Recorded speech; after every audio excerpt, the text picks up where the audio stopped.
नमस्कार दोस्तों, स्वागत करते हैं आप सभी का एक बार फिर और आज के एक latest and fresh new episode पर, जहां पर हम आप सभी को देश और दुनिया से जुड़ी कुछ बेहद बड़ी खबरों के बारे में बताएंगे।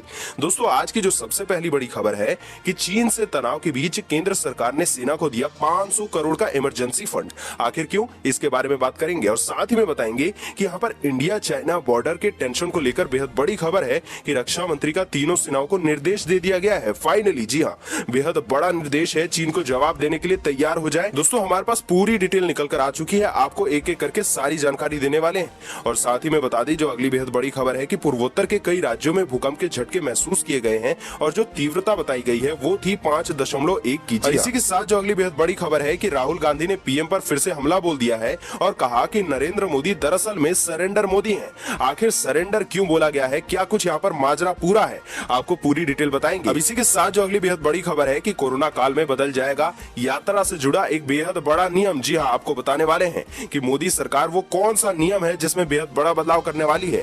और साथ ही में आप सभी से हम ये भी पूछना चाहेंगे कि फिलहाल के लिए क्या आप बस से यात्रा करते हैं या फिर ऑटो से या फिर टैक्सी लेते हैं, नीचे कमेंट जरूर कीजिएगा। और साथ ही में जो अगली बेहद बड़ी खबर है कि ट्रंप बोले सीमा पर तनाव कम करने के लिए भारत और चाइना दोनों से बातचीत कर रहा है अमेरिका। आप सभी को हम इसके बारे में भी पूरी जानकारी देंगे कि यहाँ पर ट्रंप कितने मददगार साबित हो सकते हैं भारत के लिए। और आपसे भी पूछना चाहेंगे कि यहाँ पर ट्रंप आखिरकार कोई मदद करेंगे या फिर नहीं, नीचे कमेंट में जरूर लिखें। और साथ ही में मौसम के ताजा तरीन अपडेट्स आपको देने वाले हैं, आपके राज्य का क्या हालचाल है इसके बारे में बात करें। और साथ ही में आपको बता दें कि यहाँ पर कोरोना के इलाज के लिए दवा तैयार हो चुकी है 103 रुपए। जी हाँ, मात्र 103 रुपए की आपको गोली मिल जाया करेगी। बेहद बड़ी खबर, इसके बारे में जानकारी देंगे। तो दोस्तों, जो आज की खबरें हैं बेहद महत्वपूर्ण होने वाली हैं और बेहद ज्यादा यहाँ पर आपके काम की खबरें हैं, आप बने रहिएगा। लेकिन उससे पहले रिक्वेस्ट करेंगे कि वीडियो को कर दें लाइक, शेयर, साथ ही कर दें कमेंट और साथ ही कर दें चैनल को सब्सक्राइब, घंटे के बटन को दबाकर ऑल नोटिफिकेशंस को भी जरूर प्रेस कर ले। अब चलिए सीधा बढ़ चलते हैं आज की सबसे पहली महत्वपूर्ण खबर पर। दोस्तों, आज की जो पहली खबर बेहद महत्वपूर्ण खबर है, आप सभी को बता दें कि लद्दाख में भारतीय और चीन के बीच तनाव कम नहीं हो रहा है। देश की तीनों सेनाएं तनाव के बीच हाई अलर्ट पर हैं और केंद्र सरकार ने युद्ध की तैयारियों के मद्देनजर तीनों सेनाओं के लिए 500 करोड़ का इमरजेंसी फंड जारी कर दिया है। साथ ही में आप सभी को बता दें कि सेना इस इमरजेंसी फंड से कोई भी हथियार जरूरत पड़ने पर खरीद लेगी। सीमा पर तैनाती के बीच आपको बता दें कि नरेंद्र मोदी सरकार ने आपातकालीन स्थिति में निपटने के लिए सेना के लिए फंड जारी कर दिया है और सेना को मिली यह बेहद बड़ी आर्थिक मदद भी है। आपको बता दें कि चीन के साथ सीमा पर किसी भी तरह की स्थिति पैदा हो सकती है, यानी कि चाइना पर हम भरोसा नहीं कर सकते हैं, वो कभी भी युद्ध की तैयारी करके युद्ध भी कर सकता है।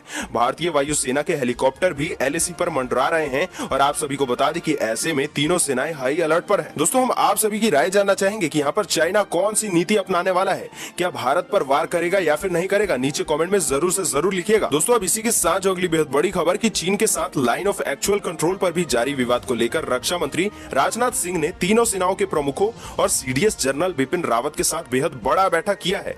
आपको बता दें कि इस हाई लेवल बैठक में लद्दाख की स्थिति की समीक्षा की गई है और इस दौरान रक्षा मंत्री ने सेना को चीन की किसी भी हरकत, जी हाँ, किसी भी हरकत का मुंह तोड़ जवाब देने के लिए पूरी तैयारी में रहने के लिए कहा है। साथ ही बता दें कि सूत्रों के मुताबिक सेना को एलएसी पर चीन के पीपल्स लिबरेशन आर्मी की तरफ से किए गए किसी भी आक्रामक व्यवहार से निपटने के लिए पूरी स्वतंत्रता दे दी गई है। इसके अलावा बैठक में सुरक्षा बलों से जल, थल और नभ में चीन की हरकत पर पैनी नजर रखने के लिए भी कह दिया गया है। अब इसी के साथ अगली बेहद बड़ी खबर कि पूर्वोत्तर भारत में कई राज्यों में, जी हाँ, आपको बता दें कि रविवार को भूकंप के झटके महसूस किए गए हैं। आपको बता दें कि असम के गुवाहाटी, मेघालय, मणिपुर और मिजोरम में भूकंप के हल्के झटके महसूस किए गए हैं और रिक्टर स्केल पर भूकंप की जो तीव्रता बताई जा रही है वो 5.1 यानी कि 5.1 है। आपको बता दें कि मिजोरम के आइजोल में भूकंप का केंद्र बताया जा रहा है। बता दें कि शाम के करीब 4:16 पर मिजोरम और असम के गुवाहाटी समेत कई इलाकों में भूकंप के झटके महसूस किए गए हैं। फिलहाल किसी तरह के नुकसान की खबर नहीं आई है। आइजोल से 25 किलोमीटर उत्तर पूर्वी में भूकंप का झटका जो है वो उसका केंद्र बताया जा रहा है। बता दें कि नेशनल सेंटर फॉर सिस्मोलॉजी के मुताबिक भूकंप का केंद्र जमीन से 35 किलोमीटर नीचे था। दोस्तों, जो अगली बेहद बड़ी खबर आप सभी को बता दें कि कांग्रेस के पूर्व अध्यक्ष राहुल गांधी ने रविवार को प्रधानमंत्री नरेंद्र मोदी पर एक बार फिर से निशाना साध दिया है। लद्दाख में चीन से चल रहे गतिरोध और 20 सैनिकों की शहादत के मामले पर लगातार हमला बोल रहे राहुल गांधी ने रविवार को एक ट्वीट करके प्रधानमंत्री मोदी को सरेंडर मोदी यानी कि आत्मसमर्पण करने वाला कहा है। बता दें कि कांग्रेस के वरिष्ठ नेता ने पीएम मोदी पर चीन के आगे समर्पण करके उसे भारत का इलाका देने का आरोप लगाया है। राहुल गांधी ने ट्वीट किया कि नरेंद्र मोदी असल में सरेंडर मोदी है। अब दोस्तों, इसी के साथ जो अगली बेहद बड़ी खबर आप सभी को बता दें कि केंद्र सरकार ने शनिवार को पड़ोसी देशों के साथ में यात्री और माल वाहनों की आवाजाही की की सुविधा के लिए दिशा निर्देश जारी करने का और यहाँ पर मौजूदा मोटर वाहनों नियमों में संशोधन करने का प्रस्ताव दिया है। आपको बता दें कि दरअसल सड़क परिवहन और राजमार्ग मंत्रालय की तरफ से आम जनता और अन्य से सुझाव आमंत्रित करते हुए दिशा निर्देशों का एक यहाँ पर मसौदा शनिवार को जारी किया गया है। बता दें कि इन प्रस्तावित नियमों को केंद्रीय मोटर वाहन नियम 2020 कहा जाएगा। मसौदा नियमों के मुताबिक परिवहन विभाग भारत के किसी भी राज्य की सरकार ही बस सेवा के संचालन के लिए जिम्मेदार होगी और उसे सौंपी गई अलग अलग जिम्मेदारियों का पालन भी करना पड़ेगा। साथ ही आप सभी को बता दें कि राज्य परिवहन विभाग निर्धारित स्थान से प्रस्थान करने से पहले टिकटों की व्यवस्था, बस को कीटाणु मुक्त करना, बस यात्रा के लिए सड़क की स्थिति और साथ ही साथ यात्रियों की जांच, सामान की हैंडलिंग आदि जैसी औपचारिकताओं का ध्यान रखेगा। और इसके साथ ही कई अलग अलग एजेंसियां भारत के आईसीपी में उन्हें सौंपी गई जिम्मेदारियों को भी निभाएगी। अब इसी के साथ जो अगली बेहद बड़ी खबर है कि अमेरिकी राष्ट्रपति डोनाल्ड ट्रंप ने भारत चीन सीमा विवाद को लेकर एक बार फिर से प्रतिक्रिया दे दी है। उन्होंने कहा है कि अमेरिका दोनों देशों से बातचीत कर रहा है जिससे मौजूदा सीमा तनाव को हल करने में मदद मिल सके। और बता दें कि ओक्लाहोमा में रैली को संबोधित करने जाने से पहले शनिवार को व्हाइट हाउस में पत्रकारों से बात करते हुए ट्रंप ने कहा कि हम भारत से बात कर रहे हैं, हम चीन से भी बात कर रहे हैं। यह मुश्किल वक्त है, वहां एक बेहद बड़ी समस्या है। और दोस्तों आप सभी को बता दें कि भारत और चीन के बीच स्थिति के आकलन के बारे में पूछे जाने पर ट्रंप ने किसी का पक्ष तो नहीं लिया है, लेकिन उन्होंने इतना जरूर कहा कि दोनों देश जो है वो आमने सामने आ चुके हैं। हम देखेंगे कि क्या हो सकता है और हम कोशिश करेंगे कि इस संकट से बाहर कैसे निकालने में हम मदद कर सके। और बता दें कि इससे पहले भी ट्रंप ने दोनों देशों के बीच मध्यस्थता करने के लिए प्रस्ताव दिया था, लेकिन भारत और चीन दोनों ही इसे ठुकरा चुके हैं। अब चलिए दोस्तों इसी के साथ बढ़ चलते हैं आज के ताजा तरीन मौसम के समाचार जान लेते हैं। वेदर अपडेट्स के बारे में आपको पूरी रिपोर्ट देते हैं। बता दें कि तपती धरती पर राहत बनकर बरसने वाला दक्षिण पश्चिमी मानसून 1 से 2 दिन देरी से उत्तराखंड पहुंच सकता है। सामान्य तौर पर मानसून के उत्तराखंड पहुंचने की तिथि 22 जून बताई जा रही है। मौसम वैज्ञानिकों का कहना है कि इस बार मानसून 1 से 2 दिन देरी से पहुंचेगा। और आप सभी को बता दें कि पिछले एक सप्ताह में मानसून गुजरात, मध्य प्रदेश के मध्य इलाकों और पूर्वी उत्तर प्रदेश के हिस्सों में रुक चुका है। और दोस्तों साथ ही में आप सभी को ये भी बता दें कि मौसम विज्ञानियों ने यहाँ पर कहा है कि अगले 24 से 36 घंटों के दौरान मानसून जो है वो सक्रिय हो जाएगा और तेजी के साथ आगे भी बढ़ जाएगा।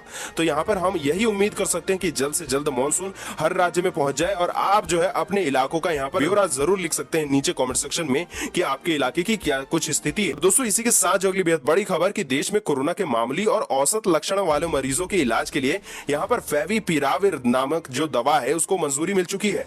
आपको बता दें कि दवा कंपनी ग्लेनमार्क फार्मास्यूटिकल्स ने शनिवार को इस दवा की पेशकश की है और बताया है कि जिन मरीजों को मधुमेह और दिल की बीमारी है वो डॉक्टर की सलाह से इस दवा का सेवन कर सकते हैं। आपको बता दें कि ये दवा जो है वो एक ब्रांड जिसका नाम है फेविफ्लू उसके तहत लॉन्च की गई है और इसकी कीमत जो है वो 103 रुपए प्रति टैबलेट रखी गई है।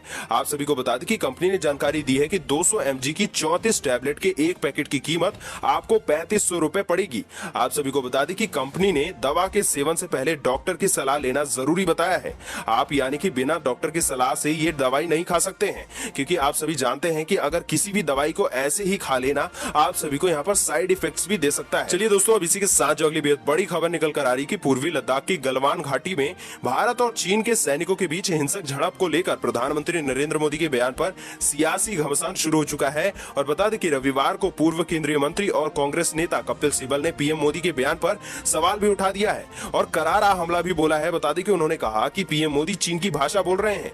सर्वदलीय बैठक में पीएम मोदी के बयान का जिक्र करते हुए कपिल सिब्बल ने कहा कि पीएम मोदी ने कहा कि भारत की सीमा में न कोई घुसा है और न ही हमारी कोई भी पोस्ट किसी दूसरे के कब्जे में है। यह बात तो चीन भी बोल रहा है कि हमने भारत की सीमा में कोई भी घुसपैठ नहीं की है। कपिल सिब्बल ने सवाल उठाया है कि अगर चीनी सैनिकों ने घुसपैठ नहीं की है और कोई भारतीय क्षेत्र में आया ही नहीं तो हिंसक झड़प कैसे हो गई है।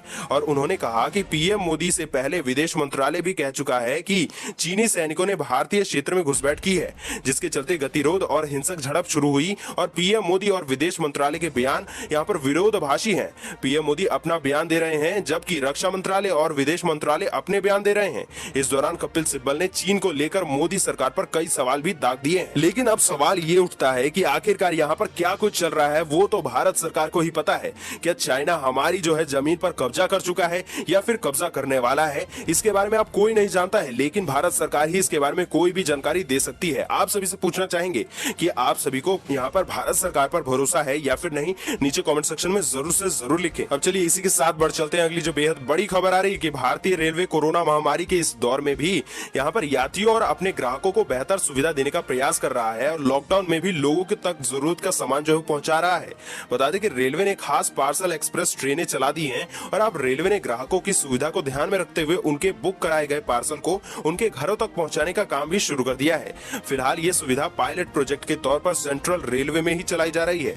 आप सभी को बता दें कि सेंट्रल रेलवे ने लोगों के घरों तक पार्सल पहुंचाने के लिए भारतीय डाक विभाग यानी कि इंडिया पोस्ट के साथ समझौता कर दिया है। और बता दें कि यहाँ पर रेलवे के पार्सल विभाग से लोगों के घरों तक पार्सल पहुंचाने का काम डाक विभाग करेगा। इस सुविधा का फायदा व्यक्ति या फिर कोई भी कंपनी या फिर कारोबारी ले सकता है। तो दोस्तों ये थी आज की कुछ महत्वपूर्ण खबरें और आज के मुख्य समाचार। अगर आपको आज के समाचार जरा से भी पसंद आए हो तो वीडियो को कर दे लाइक शेयर, साथ ही कर दे चैनल को सब्सक्राइब, घंटी के बटन को दबाकर ऑल नोटिफिकेशंस को भी जरूर प्रेस कर दें। हम मिलेंगे आपसे अगले मुख्य समाचारों में।